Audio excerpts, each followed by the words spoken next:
What's up, everybody? I'm Bo from Brutal Commentary, and today I'll be breaking down our next matchup for UFC 328. In this one, we have a battle of OGs. Honestly, you could really say this fight is like a time capsule of sorts. Excuse me. Where two veterans who've seen everything and just still find a way to win. You got Jim Miller taking on Jared Gordon. Like I said, man, two OGs of the lightweight division. Jim Miller, he's been around since shoot. Jim Miller made his debut in 2005. It's honestly crazy to think how long Jim Miller's been fighting. He's 42 now, and he's still going strong. Like, that's not normal. That is some legacy stuff right there. Just the longevity of Jim Miller's career is insane. Jared Gordon's no spring chicken either. He's 37. Now, he hasn't fought as long as Jim Miller, but almost as much. And I keep thinking back to like when Jim Miller made his debut, how long Jim Miller's been at this, because he got to understand something. I'm 22. Jim Miller has been fighting since I was 2 years old. That puts you in perspective for me, at least puts perspective for me, just how long Jim Miller's been at this game and how he still is able to win at this level. So yeah, like I said, Battle of OGs, just always been able to somehow win. And even in losses, it's not like they're bad losses whatsoever. They only lose to really good fighters. So with that out of the way, let's get down to the breakdown. Starting with Jim Miller. At this point, we know exactly what he brings, and somehow it's still effective. For Jim Miller, his striking is simple but very dangerous. He's got good calf kicks, solid boxing, and real power to him. When I think to the calf kicks, I think of like when he fought Dustin Poirier and how he was chewing up Poirier's legs with those calf kicks. They were very effective. Poirier himself even talks about how damaging they were. You also see, not to a certain extent, but you see some of other Jim Miller's fights where he was able to use kicks quite effectively, solid boxing. But what is the surprising part is Jim Miller's power. Even now, Jim Miller can still crack. We've seen him knock out a few of his opponents, like Gabriel Bendinez. Excuse me. Or who else? Or Nicholas Mota. Like Jim Miller's, like you see a lot of his recent wins. Jim Miller has been finishing fighters, not fluky whatsoever. Though I don't believe that you can finish a fighter off a fluke. I think maybe injury, sure, but not a knockout or submission. Shoot, you look at his most recent win against Damon Jackson. Jim Miller pulled off that patented guillotine of his and choked out Damon Jackson. But in terms of the striking, it's still crazy to think at 42, Jim Miller can still hit with incredible power. Like I said, that knockout of Nicholas Motos comes to mind. The face crank to, Gilbert or Benavidez. Just the way he's able to still do it at this level is quite impressive. The real strength, of course, for Jim Miller is the grappling.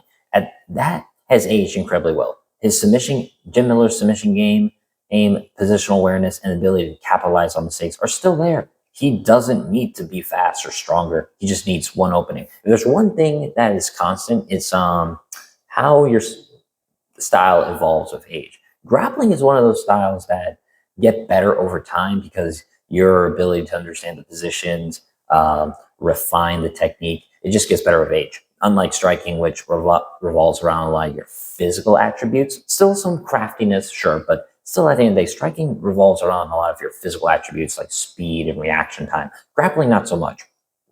There still is a level of like strength and speed to it, but if you're better positionally, especially better with technique and better with the overall experience, you're usually going to win. That's what Jim Miller has been doing. Plus, Jim Miller is still tough, man. He's still durable, still willing to fight through bad spots. Bobby Green put on beating on him, and he was still able to fight. So really shows that Jim Miller is still that old boot leather tough.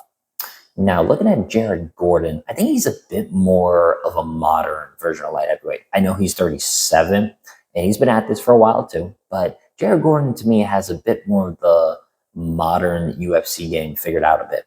Well-rounded, good boxing, solid wrestling, and does a bit of everything at a good level.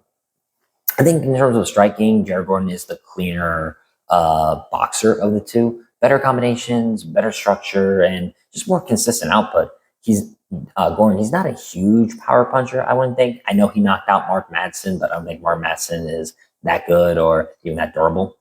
But Jared Gordon, he's pretty accurate. He can win rounds with the boxing. We saw like in the fight he should have won against Paddy Pimblett. In the fight I thought he should have won against Nasrat Haqparast. We saw Jared Gordon land some clean boxing combinations. And overall, just very effective striker. I mean, he was touching up Bobby Green up until the head clash. His wrestling is also a key factor. Good entries, good control, and defensively very sound. You saw, like I said, in the Paddy Pimblett fight. Jared Gordon was able to stay positionally sound, defensively aware.